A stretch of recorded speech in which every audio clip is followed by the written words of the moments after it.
Well, good morning, Acts Church. Happy Friday, May 15th.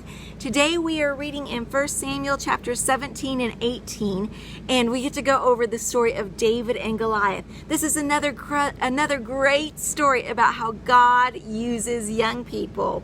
Well, we're going to be going over the habits or character traits of this leader in training, this future king of Israel.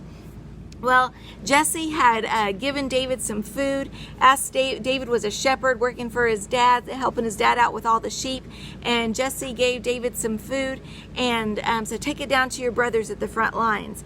And David, it says in verse 20, so David left the sheep with another shepherd. He left the sheep with another shepherd.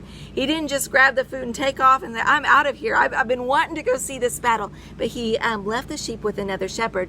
And then in verse 22, when he got to the camp of the army, it says David left his things with the keeper of supplies. He didn't just throw the stuff under the tree and say, I'll take care of that later. I really want to go see what's going on at the front. He was responsible with what had been given to him, and he left the things with the keeper of supplies.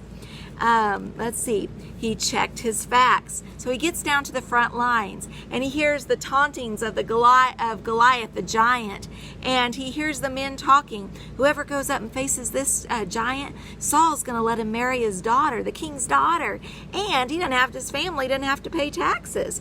David goes around to several groups of men and says, so what's that reward for whoever defeats this giant? He checked the facts to make sure he had the information right. And then point number 3, he was not concerned about the opinion of man. So after David had been checking around for a little bit, they took him down up to Saul, and they said, Saul, this guy's been asking about the reward. Saul looked at him and said, well, you're only a boy. And we remember yesterday that Samuel had already anointed David as king. So David wasn't concerned about what Saul saw on the outside because he knew who he was on the inside. He was not concerned about the opinion of man. Another great character trait is he remembered his past victories that the Lord had given him. So he told Saul, don't worry, I can defeat this guy.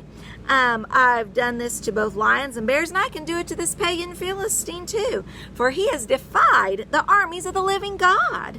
The Lord who rescued me from the claw of the lion and the claw of the bear will rescue me from this Philistine.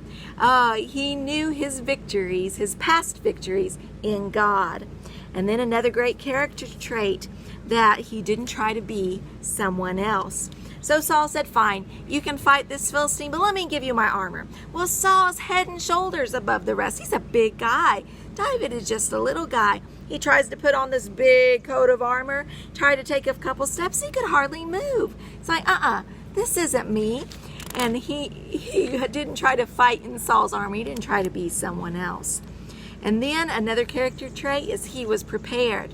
It says that he picked up 5 smooth stones.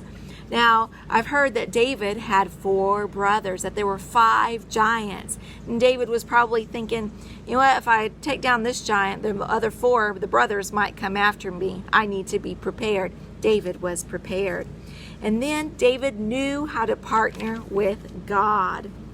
David's talking to Goliath, and he says, you come to me with sword and spear and javelin, but I come to you in the name of the Lord of heaven's armies, the God of the armies of Israel, whom you have defied. Today, the Lord will conquer you, and I'll kill you.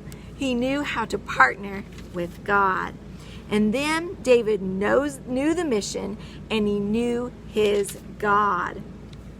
He continues talking to Goliath, and he says, I will kill you and cut off your head, and I will give the dead bodies of your men, the Philistines, to the birds and the wild animals, and the whole world will know that there is a God in Israel. What was the mission?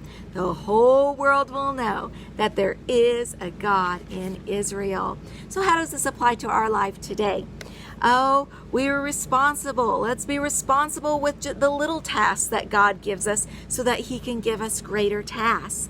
Let's check our facts. When we hear stories, when we hear things that are going on, let's not believe the first report. Let's check the facts. Let's not be ones given into gossip. Point number 3, let's not be concerned about the opinion of man.